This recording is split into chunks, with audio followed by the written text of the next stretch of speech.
আল্লাহ রাব্বুল আলামিন আমাদেরকে মহব্বত করে সৃষ্টি করেছে। এই পুরো সৃষ্টি জগৎটাই তো আল্লাহর মহব্বতের বহিঃপ্রকাশ। সব কিছু এত নিপুণভাবে চলতেছে, এটা মহব্বতের বহিঃপ্রকাশ না?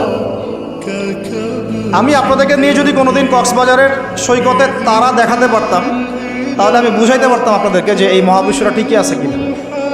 তারার মধ্যে একটা গাণিতিক ক্যালকুলেশন আছে যেটা সবাই জানে না। এর একটি অ্যাস্ট্রোনমি নিয়ে পড়াশোনা করেছে, তারা জানে। আপনার মানে মাথার বিবেকই উল্টায় যাবে যে এত সূক্ষ্মভাবে কিভাবে আল্লাহ রাব্বুল আলামিন এই মহাবিশ্ব সৃষ্টি করলেন। এক চুল এদিক ওদিক হলে পুরো বিশ্ব কায়নাত ধ্বংস হয়ে যায়। এটা কি আল্লাহ পাকের মহব্বতের পরিপ্রকাশ না?